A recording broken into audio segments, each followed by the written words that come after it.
हीनाक्षरसमाम्नायमधिकं ब्रह्मैस्परात् कृत्स्नं प्रोक्तं तस्मै पाणिनये नमः। वाक्यकारं वरञ्च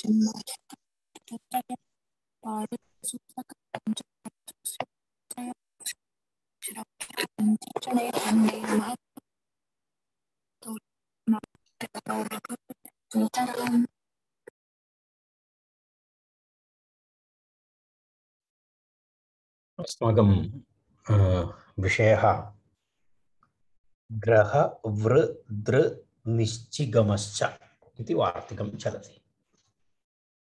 तत्र इति सूत्रं चलति। सूत्रं वयं पश्यामः। इदं सूत्रमस्ति। तत्र ग्रह वृ दृ निश्चिगमश्च इति सूत्रं। सूत्रे वयं तस्य सूत्रस्य उदाहरणानि दृष्टवन्तः। तत्र अप् विधायकसूत्रं ग्रह वृ दृ नि उपसर्गपूर्वक चि अनन्तरं गम एतेभ्यः धातुभ्यः किं भवति इति अप् स्यात् इति खञ्चोर् अपवादः इत्यपि उक्तम्। खञ् प्रत्ययस्य अच् प्रत्ययस्य च अपवादः एषः अप् प्रत्ययः इति प्रतिपादितं तत्र। तदा तदनन्तरम् एतावत्पर्यन्तम् अस्माकं विवरणं जातं। तदनन्तरं पुनः अग्रे वयं पश्यामः चेत् अत्र द्वित्रिवार्तिकानि सन्ति। ततः अस्माभिः अद्य आरम्भः करणीयः। तत्र प्रथमं वार्तिकमस्ति वशिरण्योरुपसङ्ख्यानम् इति वार्तिकमस्ति। वशिरण्योरुपसङ्ख्यानम् इति अग्रिमं वार्तिकं। तत्र वार्तिकस्य एवम् आशयः अस्ति। धातुद्वयं तत्र विषयः। के धातवः इति चेत् तत्र वश धातु अनन्तरं तत्र ऋण धातु, वश धातु अनन्तरं ऋण धातु इति धातुद्वयं तत्र वार्तिकं तत्र अस्ति। खञ् अपवादः अप् इति अस्ति। अप् विधायकम् अस्ति।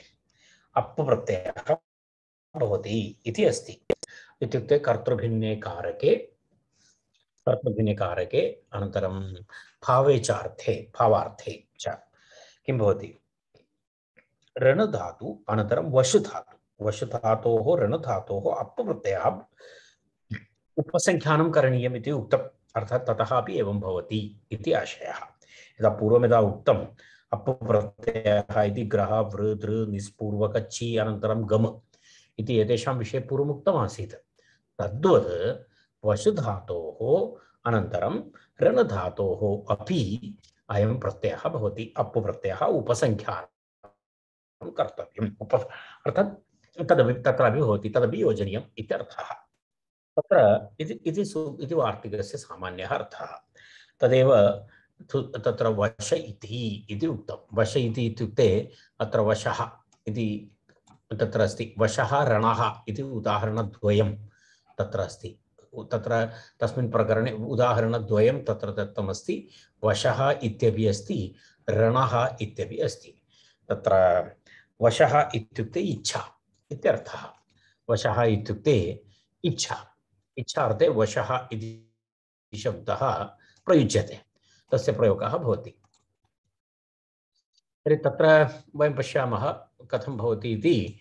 तत्र वश धातु, वशकान्तौ इति धातुः अस्ति। वशकान्तौ इति धातुः अत्र दत्तमस्ति, भवन्तः द्रष्टुं शक्नुवन्ति। तस्मात् भावार्थे अप् प्रत्ययः भवति। वशकान्तौ इति धातोः अप् प्रत्ययः भवति चेत् तत्र अर्थः अपि दत्तः अस्ति, इच्छा इत्यर्थः। वशधातुः यद्यपि वशधातुः छान्तसः तथापि वष्टिभागुर् इत्यादि प्रयोगात् लोकेऽपि प्रयुज्यते इति भावः। अर्थात् अयं धातुः वैदिकः धातुः अस्ति, परन्तु कुत्रचित् लौकिकप्रयोगेषु तत्र कानिचन यदा एषः प्रयोगः अस्ति वष्टिभागुरिर् इत्यादि वष्टिभागुरिरल्लोपः इत्यादि व्याकरणप्रयोगाः भवन्ति। तस्मात् लोकेऽपि अस्य धातोः प्रयोगः भवति इति अस्माभिः ज्ञातव्यम् इत्यर्थः। केवलं वेदे इति नास्ति, लोके अपि एतस्य प्रयोगः अस्ति। तस्मात् वयम् अत्र गच्छामः। वशुधातुः, वशुधातु अत्र दृश्येत, एकवारं पश्यामः, तदनन्तरं वयम् अग्रे गच्छामः।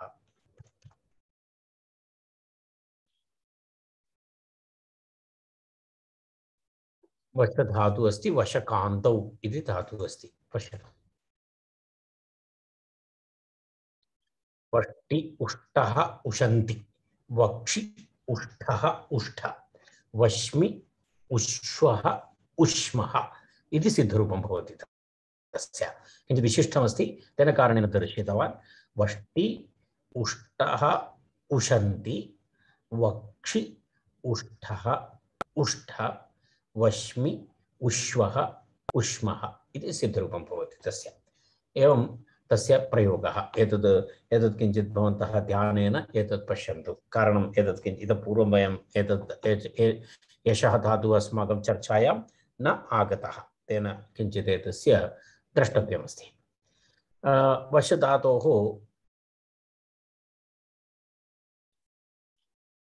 वशधातोः तत्र एकक्षणम्।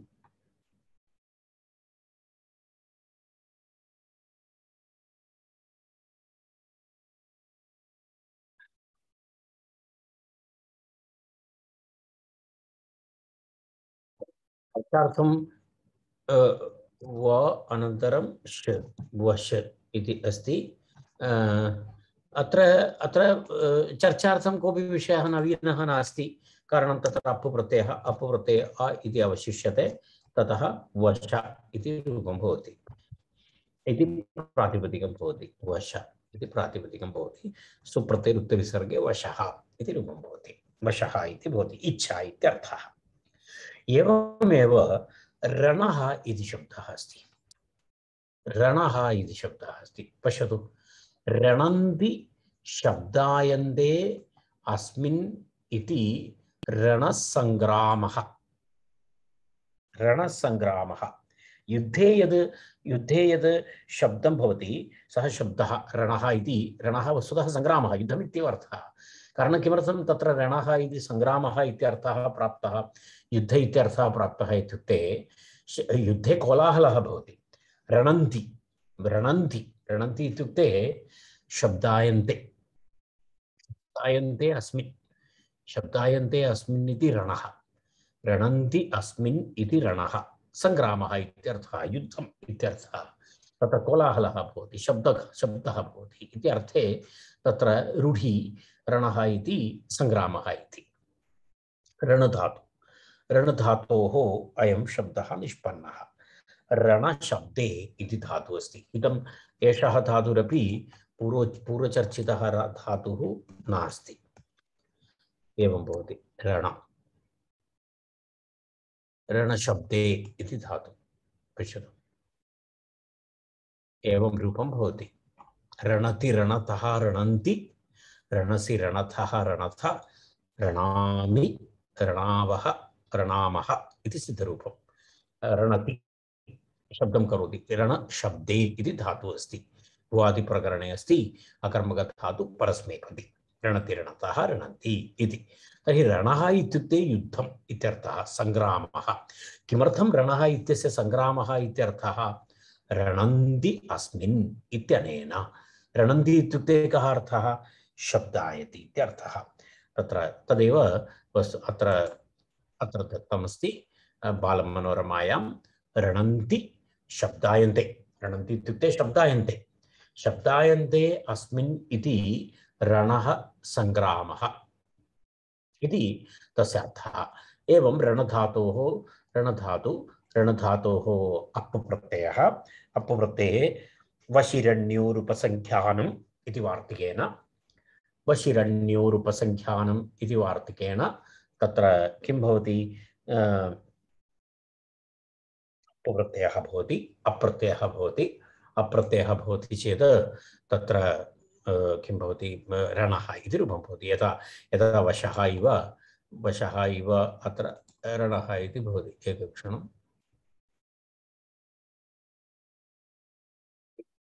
एवं एवं एवं रणः इति रूपं भवति तावदेव रण प्लस् आ रण तस्मात् सुप्रत्यये रुक्ते विसर्गे रणः इति तत्र विवरणमस्ति इति एतद्वयम् एतस्य वार्तिकस्य उदाहरणम् एतद्वयमपि वार्तिकस्य उदाहरणं वशिरण्योरुपसङ्ख्यानं वशिरण्योरुपसङ्ख्यानं वशिरण्योरुपसङ्ख्यानम् इति अस्ति वशि अनन्तरं ऋण वश अनन्तरं ऋण इति अर्थः खञर्थे खञर्थे कविधानम् इति अग्रिमं वार्तिकं खञर्थे कृविधानम् इति अस्ति खञर्थे खञर्थे खञर्थे कविधानं स्थास्नापाव्यतिहानियुध्यर्थम् इति मूलतः वार्तिकम् एवमस्ति मूलतः वार्तिकम् एवमस्ति भवन्तः अत्र द्रष्टुं शक्नुवन्ति पश्यतु खञर्थे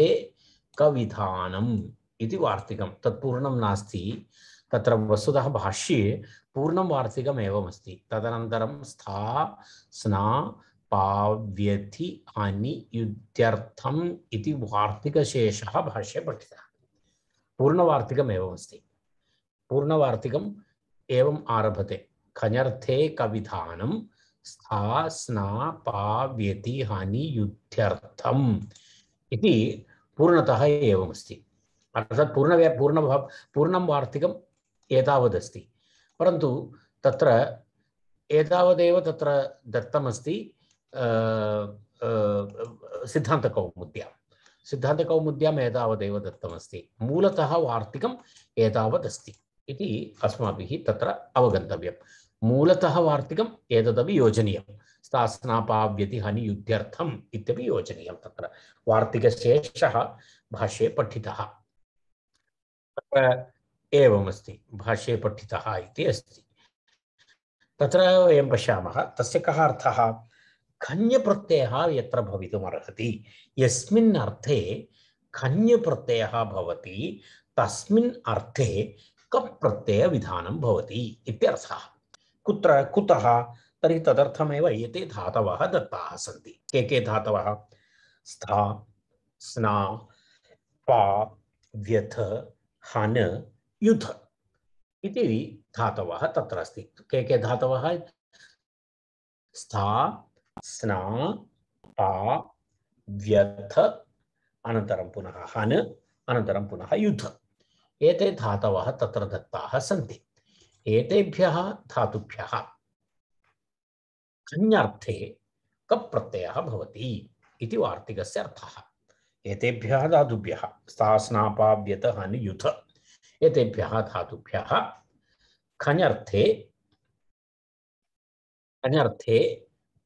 किं भवति खञ् इति प्रत्ययस्य अर्थे कप् प्रत्ययः भवति इति तत्र तस्य आशयः तदेव तत्र वार्तिकस्य अर्थः स्पष्टः इति अस्ति तेन कारणेन तत्र विशेषतया पुनः किमपि तत्र उक्तं नास्ति बालमनोरमायां खञर्थे कविधानं विशेषतया एतदस्ति केभ्यः धातुभ्यः खञर्थे कप् प्रत्ययः भवति इति चेत् स्था स्ना पा व्यथ हन युध इति एतेभ्यः धातुभ्यः खञर्थे कप् प्रत्ययः भवति इति अस्ति तत्र प्रथमम् एकम् उदाहरणं पूर्णम् एकं द्वयम् उदाहरणं तत्र दत्तमस्ति तत् पश्यामः वयं प्रथम उदाहरणमस्ति प्रस्थः इति अस्ति प्रस्थः इति उदाहरणमस्ति प्रस्थः इत्युक्ते प्रतिष्ठन्ते अस्मिन् धान्यान् इति प्रस्थः प्राचीनकालस्य एकः मापः अस्ति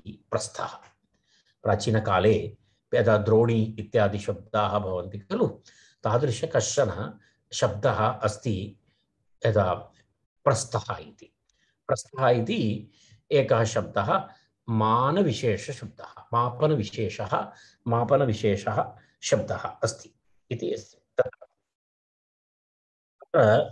भावे अथवा संज्ञा विषयक कर्तृभिन्नकारके अर्थे अथवा खञर्थे कविधानम् इति वार्तिकेन कप् प्रत्ययः भवति तत्र स्था धातुं वयं जानीमः स्था धातोः कप् प्रत्ययः भवति कथं भवति प्रा इति भवति प्रा उपसर्गपूर्वक स्था धातु कप् प्रत्ययः भवति। कप् प्रत्ययः इत्युक्ते कप् प्रत्ययः इत्युक्ते तत्रापि वयं जानीमः कप् प्रत्ययः इत्युक्ते किं भवति? अ भवति। अ भवति। तर्हि प्र अनन्तरं पुनः प्रस्था क इति अस्ति। इत्युक्ते प्रस्था अ इति अस्ति। प्रस्था अ इति स्थिते तत्र एकं सूत्रमस्ति आतो लोप इति च। आतो लोपः इति च इति सूत्रं। तेन सूत्रेण आकारस्य लोपः भवति। धातोः आकारस्य लोपः भवति। धातोः आकारस्य लोपः भवति चेत् स्था इत्यस्य आकारस्य लोपः भवति। स्त प्लस् आ अन्तिम एक अकारः प्रत्ययस्थ अकारः। तर्हि तद्वयं मिलित्वा किं भवति? एवं भवति। कारणम् अत्रत्य आकारः गतः, अनन्तरं तत्र अग्रे प्रत्ययस्थ अकारः युक्तः, तर्हि प्रस्थ इति भवति। प्रस्थ इत्यस्मात् सुप्रत्यये रुक्ते विसर्गे प्रस्थः सुप्रत्ययः भवति। एवं प्रस्थः इति रूपं निष्पन्नं भवति। इति प्रथम एकवचनस्य रूपं। तत्र पश्यतु इति मापनविशेषः एषः प्राचीनकालस्य कश्चन मापः अस्ति एषः इत्यर्थः प्रस्थः इति शब्दः निष्पन्नः। एवमेवं विघ्नः इति शब्दः अपि अस्ति। विघ्नः इति शब्दः अपि एवमेवं निष्पन्नः शब्दः। अत्र पश्यतु विघ्नः इति विहन्ति विहन्ति अस्मिन् मनांसि इति विघ्नः। विहन्ति अस्मिन् मनांसि विहन्यते अस्मिन् इत्युक्ते भवन्तः जानन्ति यदा यदा प्रतिबन्धः विघ्नः विघ्नः इति शब्दः प्रसिद्धः वयं जानीमः। तत्र तत्र पुनः विशेषतया तद् विघ्नशब्दस्य अर्थः कः इति चिन्तनं नास्ति। विघ्नः विघ्नः इति, परन्तु तस्य शब्दस्य व्युत्पत्ति अत्र वयं जानीमः। विहन्ति अस्मिन् इति एकः, विहन्ति अस्मिन् मनांसि इति एकः अर्थः। अन्यथा विहन्यते अस्मिन् इति विपूर्वक हन् धातुः अस्ति। तत्र हन् धातोः निष्पन्नः एकः एषः शब्दः। हन् धातु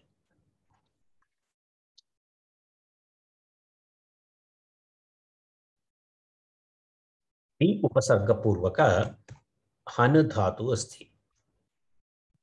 एवम् अस्ति। तस्मात् क प्रत्ययः भवति। खञ्जर्थे क इति वि हन् क इति भवति। वि उपसर्गः हन् धातु अनन्तरं तत्र एवं संज्ञाविषयक कर्तृभिन्ने कारके अर्थे अथवा भावार्थे खञ्जर्थे कविधानम् इति वार्तिकेन क प्रत्ययः। क प्रत्ययस्य ककारस्य लोपः। तर्हि वि हन् अ इति स्थिते तत्र किं भवति? तत्र कित् प्रत्ययः अस्ति परे। ककारः इत् अस्ति, कित् अस्ति, कित् प्रत्ययः परे अस्ति इति कृत्वा तत्र एकं सूत्रमस्ति। गम हन जन खन खसां लोपः किङित्यनङि इति तत्र एकं सूत्रमस्ति। किमस्ति? पुनरपि एकवारम् एतत् सूत्रम् अस्माभिः पूर्वं पठितमस्ति। भवन्तः जानन्ति, केचन जानन्ति।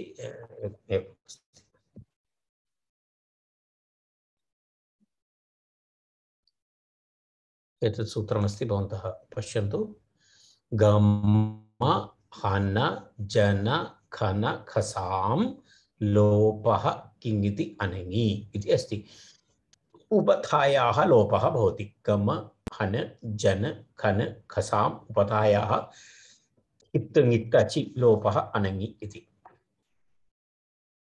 एते धातवः गम्ल गमने, हन हिंसागत्योः, जन जनने, जनि प्रादुर्भावे, खनु अवधारणे इत्यादि धातूनां प्रयोगे एवं भवति। तत्र एतेषां धातूनां प्रयोगे कित्ङत् प्रत्यये परे उपधायाः लोपः भवति। उपधा लोपः भवति। तत्र हन् धातुः अस्ति। हन् धातुः अस्ति चेत् वि हकारोत्तर अकारस्य लोपः भवति। तर्हि किं भवति? तस्य लोपः भवति चेत् ह न आ इति भवति। पश्यतु, हकारोत्तर अकारस्य लोपः जातः। हकारोत्तर अकारस्य लोपः भवति चेत् वि ह न आ इति भवति। तर्हि एवम् एवं तिष्ठति चेत् वि हन् आ इति स्थिते वयम् एकं सूत्रमस्ति तत्र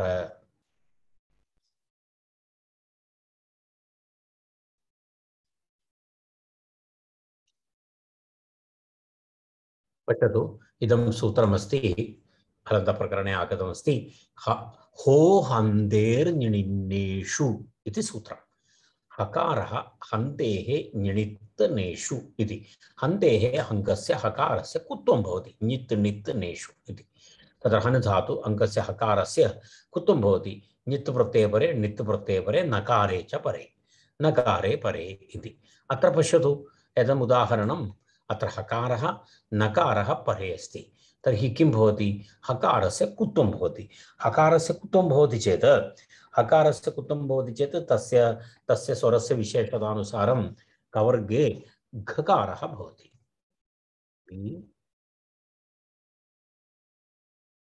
वि भवति अनन्तरम् एषः वर्णः तत्र भवति एषः वर्णः तत्र भवति घकारः भवति करन्तस्य हकारस्य स्थाने तदनन्तरं न भवति अनन्तरम् आ भवति तर्हि मिलित्वा इदानीं पश्यतु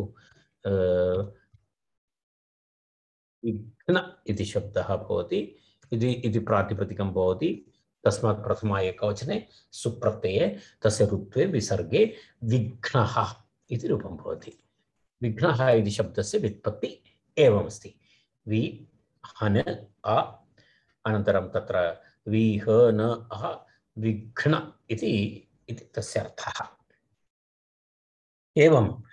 एवं तत्र प्रस्थः अनन्तरं विघ्नः इति एतस्य उदाहरणरूपेण तत्र द्वयं दत्तमस्ति तावदेव तत्र तस्य विषये विवरणं खञर्थे कविधानम् इति वार्तिकस्य एतावत् विवरणमस्ति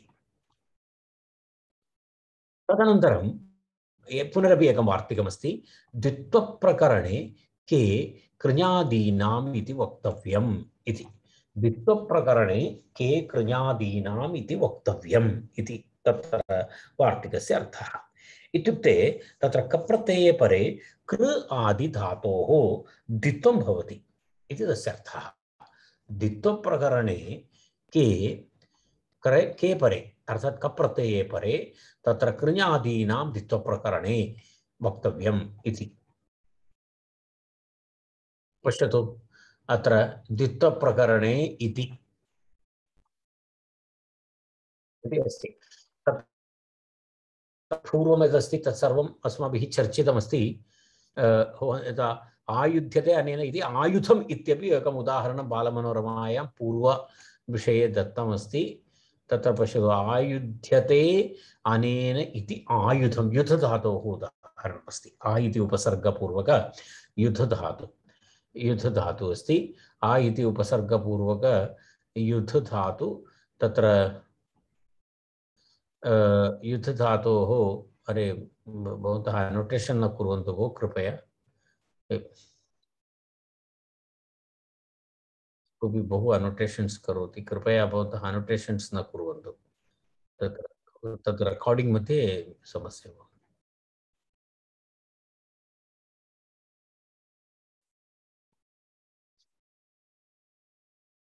पश्यतु कोऽपि तत् अनोटेशन्स् निष्कासयितुं शक्नोति वा इति अहं तत्र ध्यानं दातुं न शक्नोमि इदानीं तत्र अग्रे किमस्ति एकाचो द्वे प्रथमस्य इति द्वित्वप्रकरणे इत्यर्थः एकाचो द्वित्वप्रकरणे इत्यस्य अर्थः एवं ज्ञातव्यम् एकाचो द्वे प्रथमस्य इति तदेकं सूत्रमस्ति तत्र एकाचः द्वे तत्र प्रथमस्य द्वे भवति इति द्वित्वप्रकरणे इत्यर्थः के कृञ कप्रत्यये परे कृञादीना एकाचः प्रथमस्य द्वे स्तः इत्यर्थः अर्थात कप्रत्यये परे कप्रत्यये यदा परे भवति चेत् तत्र कृ आदि धातूनां द्वित्वं भवति कस्य द्वित्वं भवति एकाचः प्रथमस्य एकाचः द्वे स्तः इति उक्तं यदा एकाच्युक्त प्रथमस्य किं भवति तत्र एकाचः प्रथमस्य द्वे स्तः इति तत्र द्वित्वविधायकम् अस्ति एतत्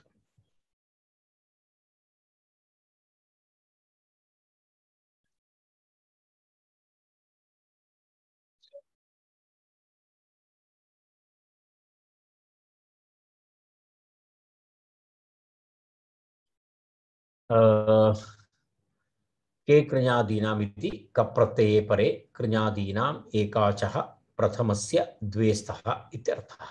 वार्तिकस्य अर्थः स्पष्टः। द्वित्वप्रकरणमस्ति। उदाहरणमस्ति चक्रम् इति उदाहरणं। चक्रम् इति उदाहरणमस्ति।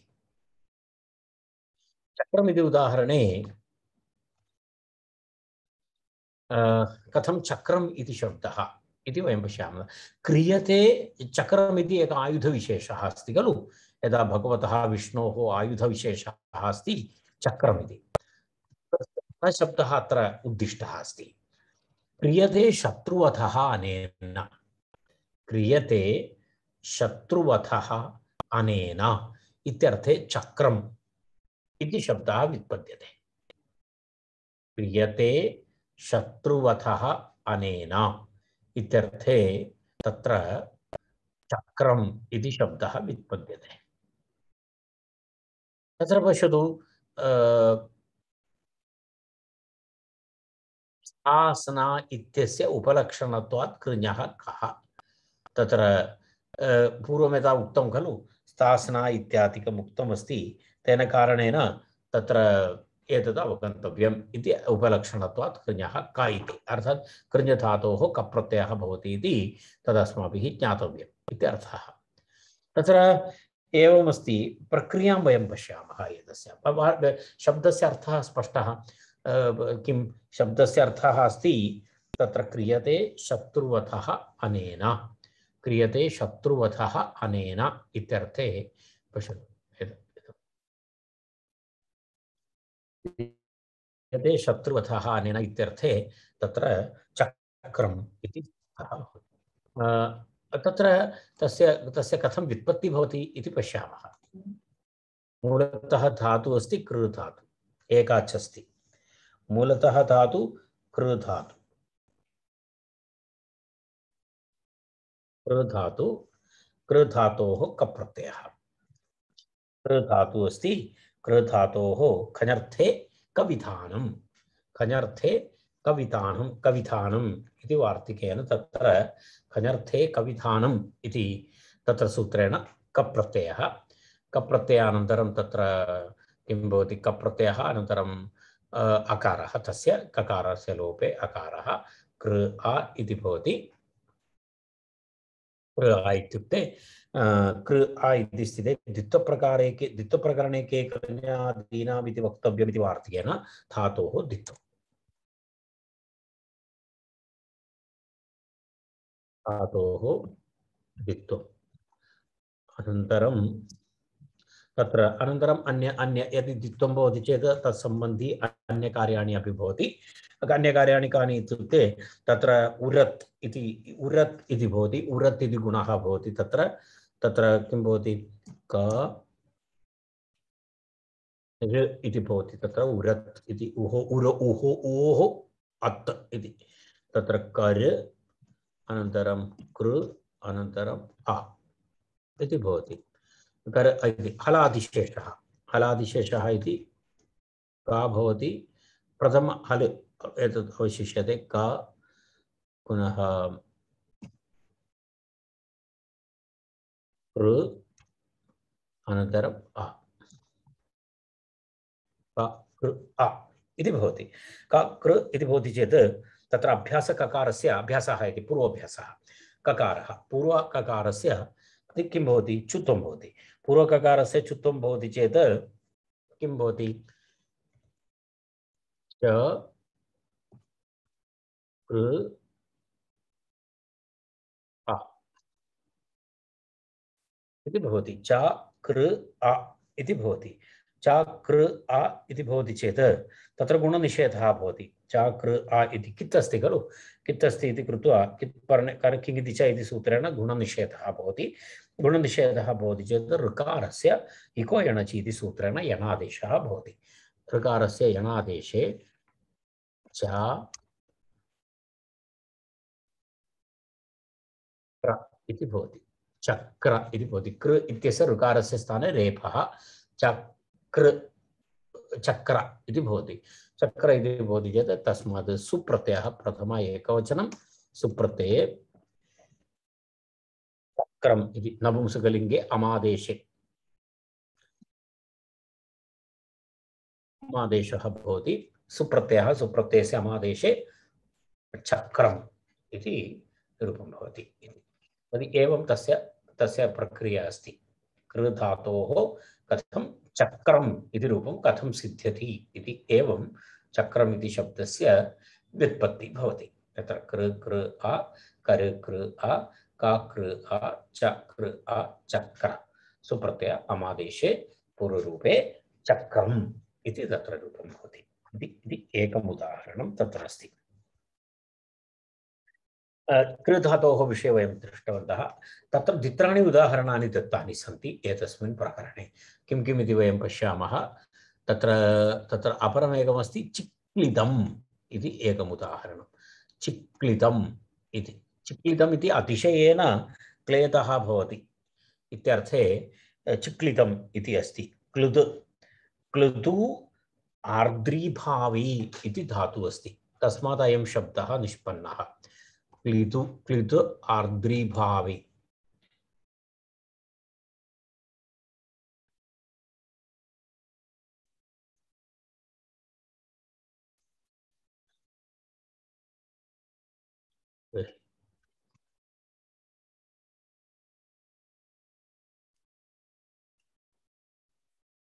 क्षम्यताम् एकक्षणम्।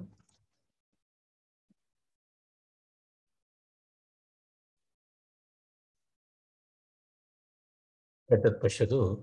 तत्र क्लिदु इति अस्ति धातु एवं क्लिद्यति इति अस्ति।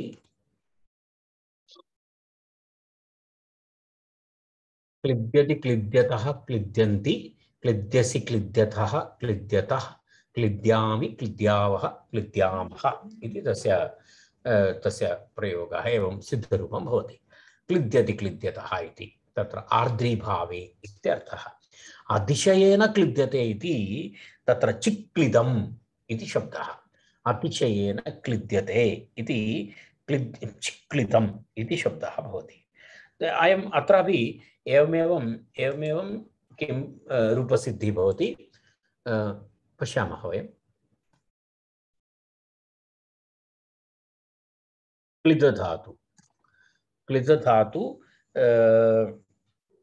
क्लिदधातोः तत्र एतत् सर्वं भवति। क्लिद आर्दुर्भावे इति खञ्जर्थे कविधानम् इति कप्रत्ययः भवति। कप्रत्ययस्य ककारस्य लोपः भवति। कप्रत्ययस्य ककारस्य लोपः भवति द्वित्वप्रकरणम् इति तत्र अनेन द्वित्वं भवति। द्वित्वं भवति चेत् क्लिद अनन्तरं पुनः क्लिद अनन्तरम् अकारः द्वित्वं भवति।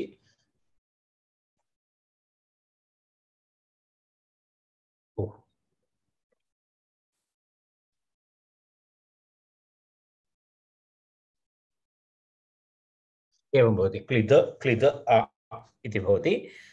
हलादिशेषः अभ्यासककारस्य हलादिशेषः भवति।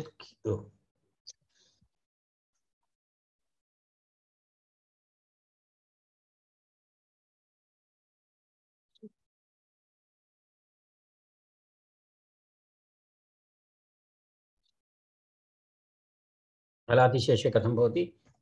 ची इति शिष्यते। क्लिद अनन्तरं चीन इति अनन्तरं कुत्वं भवति। इति भवति प्रथमं। तदनन्तरं कुत्वं भवति। कुत्वं भवति चेत् एवं ची इति भवति। अनन्तरं क्लिद इति भवति। अनन्तरम् आ भवति। मिलित्वा चिक्लित इति शब्दः भवति। इति शब्दः भवति। तस्मात् सुप्रत्यये अमादेशे पूर्वरूपे चिक्लितम् इति रूपं भवति। एवमेवम् अन्यानि रूपाणि द्रष्टव्यानि। चङ्क्रमः इति अतिशयेन गम्यते इत्यादि अर्थे क्रमुपादविक्षेपे इति धातु। क्रमुपादविक्षेपे इति क्रमते। क्रमुपादविक्षेपे इति धातोः अयं शब्दः भवति चङ्क्रमः इति। अतिशयेन गम्यते इति चङ्क्रमः इति भवति। तत्र क्रम धातुः अस्ति। क्रम धातोः इदम् अयं शब्दः चङ्क्रमः इति अस्ति। तत्र एवमस्ति, प्रक्रियां दर्शयामि। तत्र किञ्चित् ईषन्मात्रभेदः अस्ति प्रक्रियायां, पश्यामः वयं। क्रमु पादविक्षेपे इति धातुः, क्रम इति अनन्तरं कप्रत्ययः क्रम आ इति भवति। तत्र क्रम आ इति कप्रत्ययः इति क्रम आ इति भवति चेत् तत्र वार्तिकेन धातोः द्वित्वं हलादिशेषः अभ्यासककारस्य कुत्वम् एतत् सर्वं भवति, यथा पूर्वं भवति। क्रम अनन्तरं पुनः द्वित्वं भवति चेत् पुनः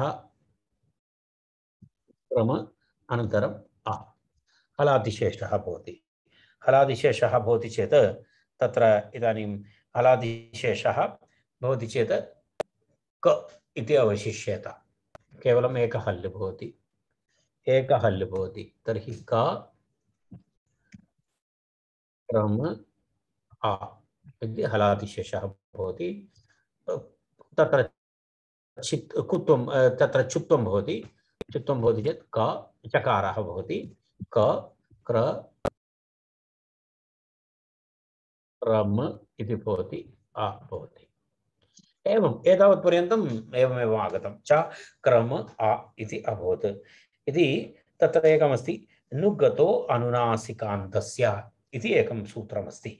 नुगतो अनुनासिकान्तस्य इति एकं सूत्रं। तेन सूत्रेण तत्र अभ्यासस्य नुक् इति आगमः भवति। नुक् आगमः भवति चेत् पश्यतु, अत्र च इति अस्ति खलु, च इत्यस्मात् नुक् इति आगमः भवति। नुक् इति आगमः भवति, नग उकारककारयोः लोपः भवति। एवं भवति तत्र प्रक्रिया। एतदेकं वैशिष्ट्यं, तस्मादेव अहमेतत् दर्शयन् अस्मि। तत्र किमस्ति, नुगतो अनुनासिकान्तस्य इति नियमः। नुगतो अनुनासिका सूत्रं वा वार्तिकं एकं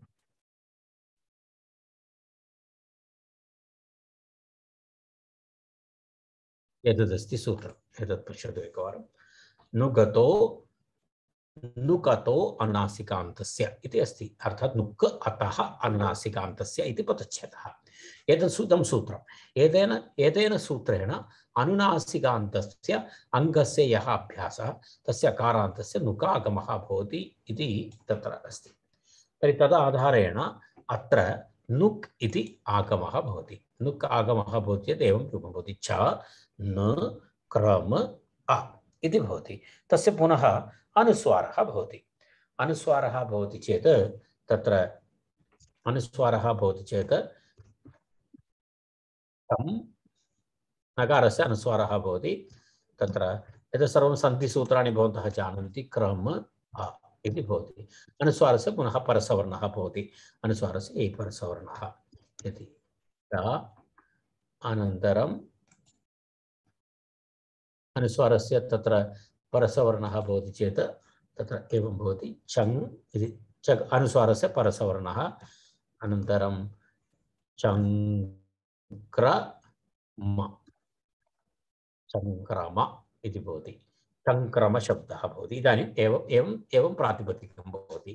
तस्मात् पुनः सुप्रत्ययस्य वृत्तिविसर्गे तत्र चङ्क्रमः इति तत्र रूपं भवति। एकवचनं चङ्क्रमः इति अस्ति। किञ्चित् विशिष्टं रूपमस्ति। प्रक्रिया ईषद्मात्र दीर्घः अस्ति, तस्मादेव विवरणं कृतवान्। चङ्क्रमः, क्रम आ, क्रम क्रम आ, का क्रम आ, च क्रम आ, चङ्क्रम इति तदस्ति। एवमेवं तत्र इतोपि एवम् एकः शब्दः इतोपि दत्तः अस्ति, चक्नसः इति। क्नसु होरणदीप्त्यो अतिशयेन दीप्यते इत्याद्यर्थे, दीप्ति अतिशयदीप्ति अर्थे चक्नसः इति अस्ति। एवमेवं धातु केवलं दर्शयामि, प्रक्रिया तु समाना अस्ति। तत्र क्नस् धातु अस्ति, अन्यथा चीक्न इत्यादिकं सर्वं यथा पूर्वं भवति। धातुमेकवारं पश्यामः। विशिष्टधातुः अस्ति, इतः पूर्वम् अस्माभिः दृष्टं नास्ति। एतत् पश्यतु क्नसु इति धातु क्नसु वर्णदीप्त्योः इति धातुः अस्ति पश्यतु इदं रूपमस्ति क्नस्यति क्नस्यतः क्नस्यन्ति क्नस्यसि क्नस्यथः क्नस्यथ क्नस्यामि क्नस्यावः क्नस्यामः इति अस्ति तत्र तर्हि अत्र एवं तत्र तस्य सिद्धरूपं भवति चक्नास चक्नसतुः चक्नसुः इति दीप्ति इति अर्थः वर्णदीप्त्योः इति तत्र अस्ति प्रक्रियाम् इदानीम् अहं न प्रतिपादयामि समानमस्ति तद् भवन्तः अपि कर्तुं शक्नुवन्ति तत्र एवमस्ति उपशङ्करम् इति पूर्वम् इदानीं वयम् अग्रे गच्छामः अग्रिमं सूत्रमस्ति उपसर्गेदः इति अग्रिमं सूत्रम् उपसर्गेदः उपसर्गेदः इति अग्रे उपसर्गे अधः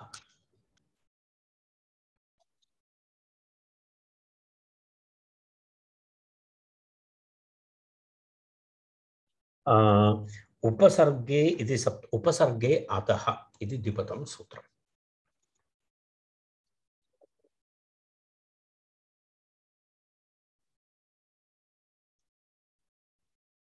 सूत्रम् उपसर्गेदः इति सूत्रम् उपसर्गे अधः अधः इति पदच्छेदः अप् इति अनुवर्तते पूर्वसूत्रात् अप् इति अनुवर्तते ऋतोरप् इति सूत्रात् अप् इति अनुवर्तते कृत् इति अस्ति कृदति यथा प्रत्ययः परश्च आद्युदात्तश्च धातोः भावे अकर्तरि च भावे च संज्ञायाम् इति तत्र सर्वे अधिकाराः यथा पूर्वं प्रत्ययः परश्च आद्युदात्तश्च धातोः भावे अकर्तरि च कारके संज्ञायाम् इति सर्वं यथा पूर्वं भवति तदनन्तरम् अग्रे गच्छामः तत्र उपसर्गे उपपदे अदेः धातोः अप्पु प्रत्ययः भवति इति सूत्रस्य अर्थः अदेः उपसर्ग उपपदे अद् धातु उपसर्गः कः इति नास्ति कोऽपि वा उपसर्गे परे उपसर्गे उपपदे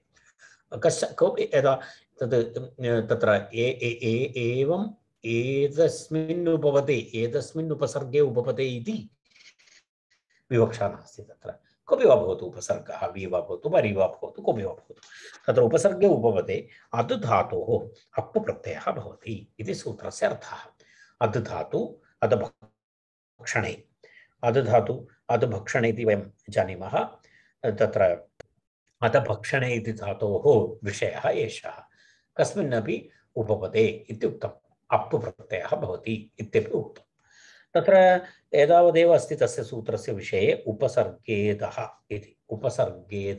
इति अस्ति अनन्तरं प्रक्रियानिमित्तम् अग्रिमसूत्रानन्तरम् इतोपि एकम् आनुषङ्गिकं सूत्रमपि अस्ति तत्र उपसर्गेदः अत इति छेदः पदच्छेदः दत्तः अत्र उपसर्गे अतः इति अप् स्यात् इति शेषः उपसर्गे उपपदे अद् धातोः अप् स्यात् इत्यर्थः इति बालमनोरमा उपसर्गे उपपदे अद् धातोः अप् प्रत्ययः स्यात् इति खञः अपवादः इति तदपि उक्तम् अन्यप्रत्ययस्य अपवादसूत्रमिदम् अपवादप्रत्ययः एषः तत्र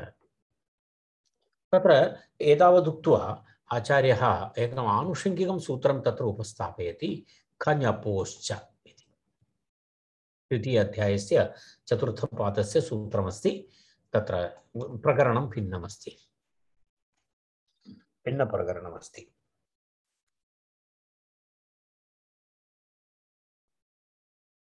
खञपोश्च सूत्रं पश्यामः खञपोः च इति द्विपदं सूत्रं खञपोश्च खञ् च अप् च खञ् च अप् च तयोः इतरेतरयोगद्वन्द्वः खञ् च अप् च तत्र प्रत्ययद्वयं खञ्प्रत्ययः अप् प्रत्ययः सप्तमी द्विवचनं तस्य खञपोः इति च इति अप्ययम् अधः इति अनुवर्तते खस्ल आदेशविधायकं सूत्रमस्ति एतत् तत्र अतः इति अनुवर्तते पश्यतु अधो जग्ल्यप्ति किति इति सूत्रात् तस्य अनुवृत्ति खस्ल इति लूङ् सनो घस्ल इति सूत्रं तस्मात् सूत्रात् खस्ल इति अनुवर्तते।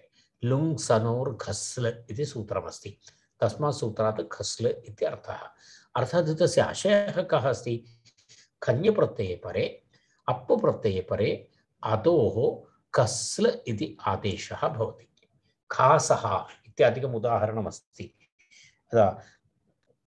खस्ल आदेशः भवति। कारण खस्ल इति तत्र लृ इत् भवति, तस्य लृ इत् भवति। लृदित् कार्याणि भवन्ति, अत्र तु आवश्यकता नास्ति।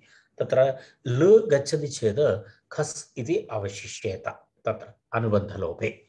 पश्यामः वयम्। इत्युक्ते खञि अपि च परतः अतः खस्ल इति भवति।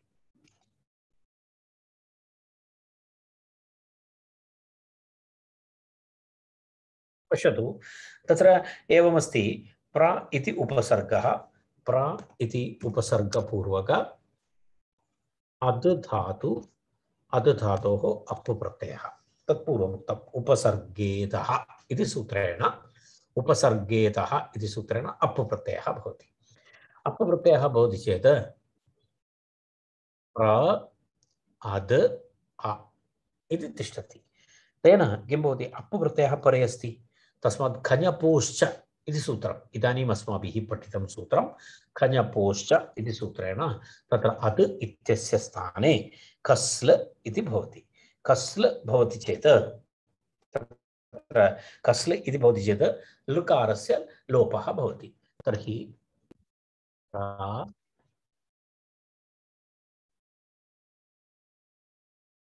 खस् ऋकारः इति भवति। तर्हि प्रा खस् अ इति भवति। प्रा खस् अ इत्युक्ते तत्र भर्षणस्य विशेषणमस्ति। प्रखस्, प्रखसः इति रूपमस्ति। प्रखस् अ, प्रखस इति भवति। प्रखस इति स्थिते तस्मात् सुप्रत्ययः भवति। सुप्रत्ययस्य ऋत्वे विसर्गे, सुप्रत्ययस्य ऋत्वे विसर्गे किं भवति? प्रखसः इति, प्रखसः इति भवति। तत्र प्रखसः इति तत्र रूपं भवति।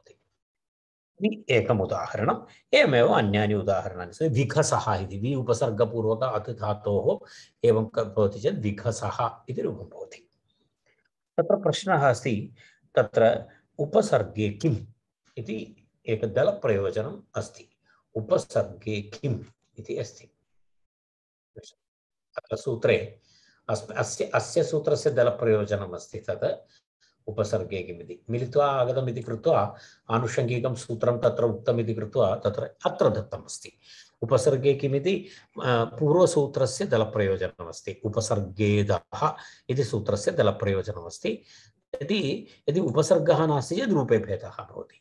खासः, यदा भोजनं वयं सर्वं कुर्मः न, एकखासः इति वयं वदामः। एककवलं स्वीकृत्य तदेकखासः इत्युच्यते।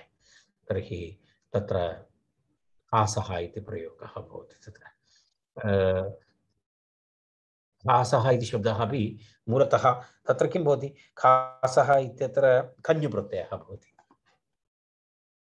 शब्दः तत्रापि अधभक्षण इति, खासः इति शब्दः, एतत् सर्वं वयं प्रयोगं कुर्मः, परन्तु वयं कदापि न चिन्तितवन्तः खासः इति शब्दः कुतः निष्पन्नः इति भवति। तत्र खञ्जुप्रत्ययः भवति भावार्थे। एवं भवति। अद् धातोः खञ्जुप्रत्ययः भवति। अद् धातोः खञ्जुप्रत्ययः भवति। अद् इत्यस्य स्थाने तत्र खस्लादेशः भवति। खस्लादेशः भवति चेत् तत्र किं भवति? खस् इति भवति, अनन्तरम् आ भवति। खञ्जुप्रत्ययः अस्ति, ञित् अस्ति, तर्हि अत उपधायाः इति दीर्घः भवति। तर्हि खास इति भवति। तस्मात् सुप्रत्यये ऋत्वे विसर्गे खासः इति रूपं भवति। तस्य प्रक्रिया अस्ति। खासः इत्यस्य प्रक्रिया एवं भवति। ज्ञातं स्यात् इदानीं। विषयः अवगतः स्यात् इति अहं भावयामि। वयम् अग्रे गच्छामः। नौ न च इति अस्ति अग्रिमं सूत्रम्। नौ न च नि उपसर्ग नौ नि उपसर्गे च इति अर्थः नौ विषयः समानः अद् धातोः एव विषयः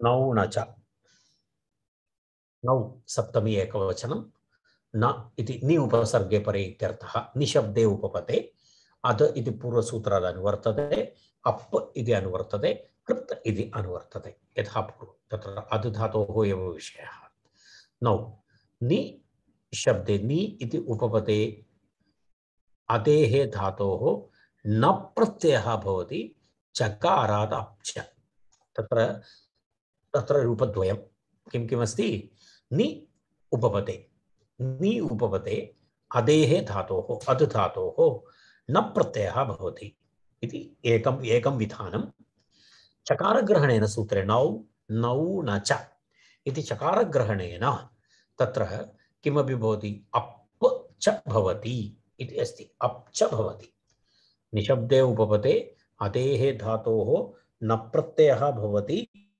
चकाराद् अप् च भवति इति अर्थः प्रत्ययः अपि भवति इति आशयः तर्हि रूपद्वयं भवति न्यादः इत्यपि भवति निखसः इत्यपि रूपं भवति रूपद्वयं तत्र सर्वं भोजनसम्बन्धि यदा निशेषेण खादति इति निशेषेण अस्ति इति निखसः अथवा न्यादः इति रूपं भवति अतभक्षणे सूत्रार्थः अपि अत्र अस्ति नौ उपपदे सिद्धान्तकौमुद्यां नौ उपपदे अदेः नः स्यात् अप् च अर्थात् नि उपपद उपसर्गपूर्वक अद् धातोः रूपद्वयं भवति एकं न प्रत्ययान्तरूपं भवति एकं तु अप् प्रत्ययान्तरूपं भवति इति तस्य अर्थः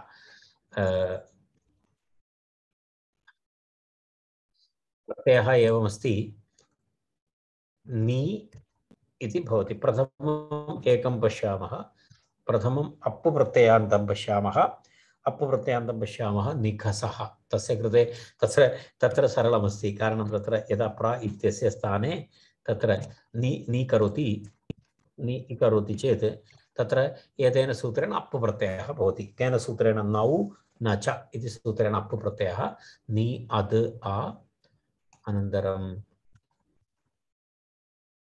एवं भवति निखस इति भवति एतद् रूपं सिद्धम्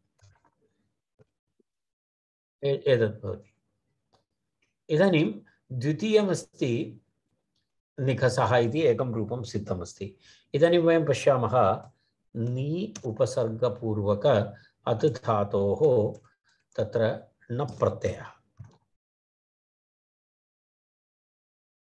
न प्रत्ययः नि अद् न इति भवति नि अद् न इति भवति नि अद् न इति स्थिते तत्र किं भवति नि अद न इति भवति नि अद् आ अत उभधायाः यदा न इत्यस्य स्थाने आ इति ज्ञातव्यं भवति न इत्युक्ते आ अवशिष्यत नि अत्र एकवारम् अहम् अर्थस्पष्टतायै अहम् एतदपि स्थापयामि आ इति अवशिष्यते अत उपधायाः इति दीर्घः भवति अत्र अत उपधायाः उपधावृद्धिः भवति चेत् आद इति भवति नि आद इति भवति रैट् अद इत्यस्य स्थाने आ इति भवति अत उपधायाः इति उपधावृद्धिः आद प्लस् आ आद तर्हि नि आद इति भवति इदानीम् इगो एणचि इति सूत्रेण यणादेशे तत्र किं भवति यणादेशे नि आद इति भवति यणादेशे न्याद इति भवति तस्मात् सुप्रत्यये न्यादः इति भवति न्यादः इति रूपं भवति एवं तत्र इति एतदस्ति तदनन्तरं पुनः अग्रिमं सूत्रमस्ति पश्यतु व्यथ जपोर अनुपसर्गे इति अग्रिमं सूत्रम्। व्यथ जपोर अनुपसर्गे इति अग्रिमं सूत्रमस्ति। तत्र सूत्रार्थः एवमस्ति, अप् स्यात् इत्यर्थः। अप् स्यात् इति व्यथ जपोर अनुपसर्गे अप् स्यात् इति सूत्रार्थः। पश्यामः अष्टाध्याय्यां सूत्रसङ्ख्या 323।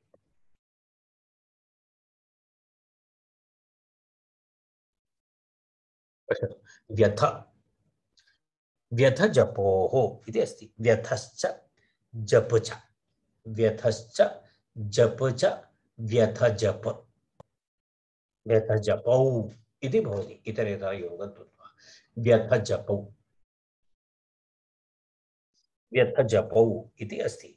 तस्मात् तयोः व्यथ जपोः इति भवति। व्यथ जपोः इति अस्ति। अर्थात उपसर्गे अनुपसर्गे इति द्वितीयं पदम्। अनुपसर्गे इति सप्तमी एकवचनम्। अनुपसर्गे इति अर्थात उपसर्गस्य उपसर्गे रहिते, उपसर्गरहिते, उपसर्गे विना उपसर्गे अप् अनन्तरं कृत् इति अस्ति। अन्य सर्वं यथा पूर्वं। व्यथ जप इत्येतयोः अनुपसर्गयोः अप् प्रत्ययः भवति इति खञः अपवादः। व्यथ धातु जप धातु उपसर्गरहित, तत्र अप् प्रत्ययः भवति। उपसर्गसहितम् अस्ति चेत् तत्र खञ् प्रत्ययः भवति इत्यर्थः। यदि उपसर्गः अस्ति चेत् खञ् प्रत्ययः, उपसर्गः नास्ति चेत् अप् प्रत्ययः इत्यर्थः। उपसर्गे तु तत्र खञ् प्रत्ययः भवति। यदा उदाहरणं पश्यामः, यदा पश्यतु व्यथः जपः इति उदाहरणद्वयं तत्र दत्तमस्ति। उदाहरणद्वयं व्यथः अनन्तरं जपः इति अस्ति। व्यथ व्यथताडने, व्यथ धातोः कः अर्थः पश्यतु।